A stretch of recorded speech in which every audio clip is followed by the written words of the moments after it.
तो आज बात करते हैं एक ऐसी देसी इंडियन कंपनी की जो अचानक से मतलब रातों रात पूरी दुनिया की टेक इंडस्ट्री में चर्चा का विषय बन गई। और ये कहानी शुरू कहाँ से होती है?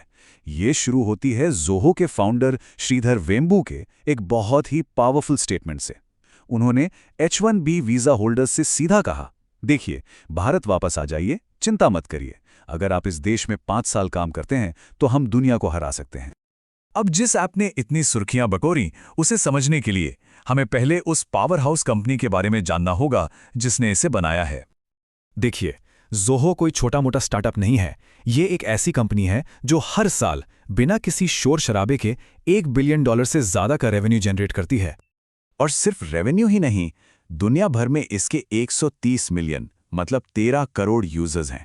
इसकी पहुंच कितनी बड़ी है ये इसी से पता चलता है, भले ही हम में से कई लोगों ने इसका नाम शायद हाल ही में सुना हो। अब जो बात सबसे ज्यादा चौंकाती है वो है इसकी क्लाइंट लिस्ट। कौन कौन है इसमें? Amazon, Netflix, Mercedes Benz, Ford, HDFC bank, Philips, Cisco, Suzuki, मतलब दुनिया के कुछ सबसे बड़े नाम ज़ोहो के कस्टमर हैं। तो असल में ज़ोहो है क्या? ये एक इंडियन सॉफ्टवेयर डेवलपमेंट कंपनी है जिसे 1996 में श्रीधर वेम्बू ने शुरू किया था। और कमाल की बात यह है कि ये कंपनी बहुत चुपचाप तमिलनाडु के एक गांव से ऑपरेट करती है और बहुत ज्यादा प्रॉफिटेबल है। ये ऐसे बिजनेस सॉफ्टवेयर बनाती है जो माइक्रोसॉफ्ट जैसे ग्लोबल दिग्गजों को सीधी टक्कर देते हैं।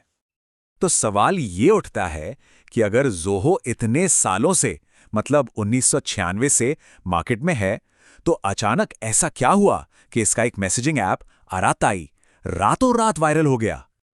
इसकी वजह थी एक सरकारी पुश। भारत सरकार के मंत्रियों ने, जैसे कि शिक्षा मंत्री धर्मेंद्र प्रधान ने, पब्लिकली लोगों से कहा कि अराताई का इस्तेमाल करें, यह हमारा अपना स्वदेशी मैसेंजर ऐप है।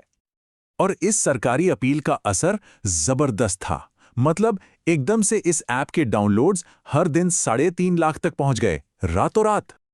तो चलिए अब आते हैं मेन मुकाबले पर। एक तरफ है अराटा और दूसरी तरफ है मैसेजिंग का बेताज बादशाह व्हाट्सएप। देखते हैं ये डेविड वर्सेस गोलायत की लड़ाई कैसी होती है। तो ये लड़ाई सीधी सीधी है। एक तरफ है भारतीय ऐप अराटाई जिसे ज़ोहो ने बनाया है, और दूसरी तरफ है अमेरिकन ऐप व्हाट्सएप जो मेटा का है। एक है चैलेंजर और दूसरा है मार्केट का राजा। लेकिन ये चैलेंज कितना बड़ा है इसका अंदाजा इस चार्ट से लगता है। व्हाट्सएप के टोटल डाउनलोड्स हैं 10 बिलियन से ज्यादा और अराताई के बस 5 मिलियन से थोड़े ज्यादा। जमीन आसमान का फर्क है। पर क्या नोकिया याद है? एक टाइम पे लगता था उसे कोई नहीं हरा सकता। टेक की दुनिया में कोई भी बादशाह हमेशा के लिए नहीं रहता। कोई भी टेक जायंट अनबीटेबल नहीं होता। तो अराटाई का सबसे बड़ा दाव क्या है? वो है प्राइवेसी। व्हाट्सएप पर आरोप लगते हैं कि वो यूजर डेटा को मार्केटिंग के लिए बेचता है या इस्तेमाल करता है। वहीं अराटाई का वादा है कि डेटा को कभी भी बेचा नहीं जाएगा। और एक और बड़ी बात, अराटाई का सारा डेटा भारत में ही स्टोर होगा, जबकि व्हाट्सएप का डेटा ग्लोबल सर्वर पर रहता है। ठीक है, प्राइवेसी तो एक बात हुई, लेकिन अराटाई को अलग क्या बनाता है? चलिए इसके कुछ यूनिक फीचर्स पर नजर डालते हैं। इसका एक बहुत ही कमाल का फीचर है ग्रुप लोकेशन शेयरिंग। सोचिए, दोस्त कहीं मिलने का प्लान बना रहे हैं, सबने अपनी लाइव लोकेशन ग्रुप चैट में शेयर कर दी। अब अराटाई क्या करेगा? वो सबकी लोकेशन एक ही मैप पर दिखा देगा। इससे आसानी से पता चल जाएगा कि कौन किसके पास है और मिलने में भी आसानी होगी। इसके अलावा और भी कई अच्छे फीचर्स हैं, जैसे आप ग्रुप मीटिंग्स को स्मार्ट टीवी पर ज्वाइन कर सकते हैं। एक टिल आई रीच ऑप्शन के साथ लाइव लोकेशन शेयर कर सकते हैं। मतलब जैसे ही आप अपनी मंजिल पर पहुंचेंगे, लोकेशन शेयरिंग अपने आप बंद हो जाएगी। एंड टू एंड इंक्रिप्शन तो है ही, साथ ही आप स्टोरीज और चैनल्स बना सकते हैं, और ये 16 भारतीय भाषाओं में उपलब्ध है। तो इन सबसे हम पहुंचते हैं सबसे बड़े सवाल पर। क्या ज़ोहो और अराटाई का ये जो उभार हम देख रहे हैं, ये भारत के टेक इकोसिस्टम के भविष्य के लिए कोई बड़ा संकेत है? रास्ता आसान बिल्कुल नहीं है। आगे बहुत सारी चुनौतियां हैं।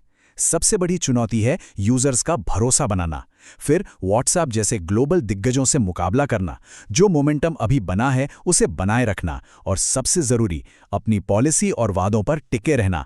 ये सब बहुत बड़े टेस्ट हैं। तो असल में ये सिर्फ मार्केट शेयर की लड़ाई नहीं है।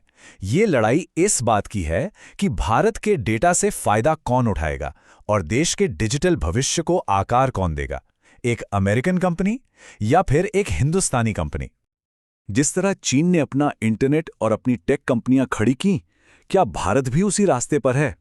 अराताई जैसे ऐप्स का कामयाब होना या नाकाम होना, ये सिर्फ एक ऐप की कहानी नहीं होगी, बल्कि ये एक बहुत बड़े ग्लोबल ट्रेंड का संकेत हो सकता है। ये एक ऐसा सवाल है जिसका जवाब आने वाला वक्त ही बताएगा।